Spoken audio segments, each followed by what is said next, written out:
বন্ধুরা, আমি সৈকত কুমার মাহাতা চলে এসেছি আবার একটা নতুন ভিডিও নিয়ে। আর আজকে আমার বিষয় হচ্ছে ফিল্ম রিভিউ। তো অনেকদিন পর সং রিয়াকশনের পর এবার ফিল্ম রিভিউ করতে চলেছি।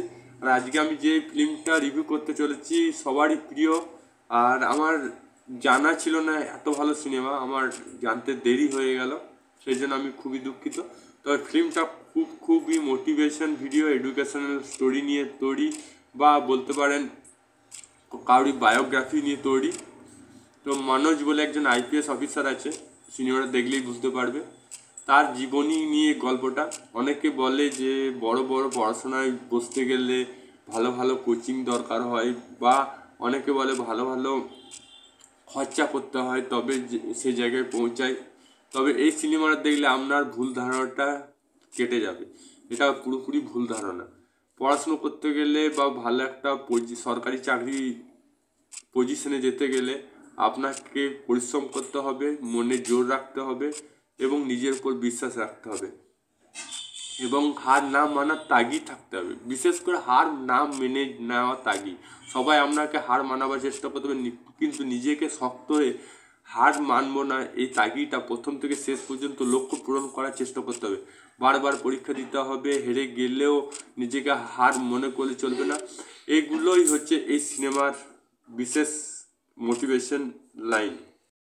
এবার গল্পটা কেমন লেগেছে? গল্পটা আমার খুব ভালো লেগেছে। প্লাস পয়েন্ট কী কী আছে? যে বারবার পরীক্ষা দেওয়া, পড়াশুনো করা, পড়াশুনো টাইম বের করা, ছেলেটা মিলে কাজ করছে, আটা মিলে কাজ করছে করে ঠিক পড়াশুনো করে নিচ্ছে। পয়সার অভাবে হয়তো তার পড়াশুনো আটকে রয়েছে, কিন্তু পয়সার অভাবটা বুঝতে দিচ্ছে না। কিছু ছোটোখাটো কাজ করে, লাইব্রেরি কাজ হোক বা ট্যাক্সি চালা হোক বা যে কোনো কাজ হোক, সে চালিয়ে নিজের পড়াশুনো খরচা চালাচ্ছে, প্লাস নিজের যে লক্ষ্যে পৌঁছানোর জন্য চেষ্টা করছে।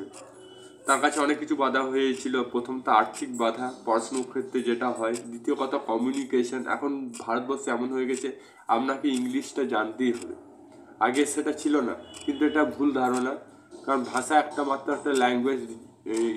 English just as a language, it's like a communication. তো এখানে দেখানো হয়েছে কমিউনিকেশনটা মাস্ট ইম্পর্টেন্ট। সেখানে কোনো ভাষা নিয়ে জীবনে বাধা হয়ে দাঁড়ায় এমন কোনো কথা নেই। তো লাস্ট যে ইন্টারভিউ ছিল সেখানে দেখানো হয়েছে যে ভাষাটা মূল ইফেক্ট পড়ে না জীবনে, কর্মক্ষেত্রে। আপনার কাজটাই হচ্ছে মেন কথা। সেখানে ভাষা যে কোনো হতে পারে। তো ইংলিশটাকে এখানে দেখানো হয়েছে যে হিন্দি জানলেও শেখা যায়, হিন্দি মিডিয়াম ছেলেরাও আইপিএস হতে পারে, সেটা দেখানো হয়েছে। তাছাড়া এই সিনেমাতে হালকা ফুলকা রোমান্টিক সিন আছে, যেখানে আমরা অন্য যে বাস্তব যে রোমান্টিক সিনটা হয়, যেটা আমরা চোখে দেখতে পাই না। সিনেমাতে তো বেশিরভাগ কাল্পনিক দেখানো হয় সেগুলো, কিন্তু বাস্তবে কি হয়, রিয়েলিস্টিক যেটা আমাদের জীবনে রোমান্স হয়, সেটা একটু অন্য ধরনের হয়, সেটা দেখানো হয়েছে। তাছাড়া স্ট্রাগল দেখানো হয়েছে। মানে প্লাস পয়েন্ট একটার পর একটা আছে। অনেকে জমি বিক্রি করে, তার ছেলেকে পড়ানোর জন্য জমি বিক্রি করে দেয়, পরের লোকের বাড়িতে কাজ করে ভালো অবস্থা থাকা সত্ত্বেও। মানে একটা ছেলেকে বড় করতে গেলে সৎভাবে পড়াশুনো কীভাবে করতে হয়, সৎভাবে যদি কেউ আইপিএস হতে চায় তাহলে কি কি পদক্ষেপ নেওয়া দরকার, এই সিনেমাটাতে পুরো ভরপুরভাবে ভরানো হয়েছে। যদি কেউ ভবিষ্যতে আইপিএস অফিসার বা সরকারি আইএস অফিসার হতে চায় তাহলে এই সিনেমাটা আপনাদের জন্য। আর তাছাড়া যারা এমনি জীবনে কিছু অ্যাচিভ করতে চায় তাদের জন্য এটা, যাদের মনের জোর নেই তাদের জন্য খুব সুন্দর সিনেমা, মোটিভেশন সিনেমা। আমি নিজেই বলছি সবাইকে, এটা সাজেস্ট করছি এই সিনেমাটা দেখুন। ডিজনি প্লাস হটস্টারে এটা অ্যাভেলেবেল আছে, প্রাইম ভিডিওতেও অ্যাভেলেবেল আছে, বা আপনি অন্য কোনো ওয়েবসাইট থেকে সিনেমাটা ডাউনলোডও করতে পারেন। এই ছিল আমার আজকের মতামত। এই ফিল্মটা দেখে আমার মন ভরে গেছে 2024-এ।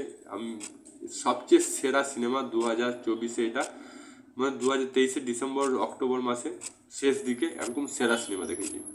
আর 2024-এও চলবে আপনি যদি না দেখে থাকেন। আমার খুব ভালো লেগেছে। এই ধরনের কন্টেন্ট দরকার হিন্দি সিনেমাতে, খুব ভালো। জয় হিন্দ, জয় ভারত। আপনার মতামত কমেন্ট বক্সে লিখে জানান। ভিডিওটা ভালো লাগে লাইক করুন, চ্যানেল নতুন সাবস্ক্রাইব অল বাটন প্রেস করুন। আবার দেখা নতুন কোনো ভিডিও নিয়ে। ততক্ষণ জয় হিন্দ, জয় ভারত। ভালো থাকো, সুস্থ থাকো।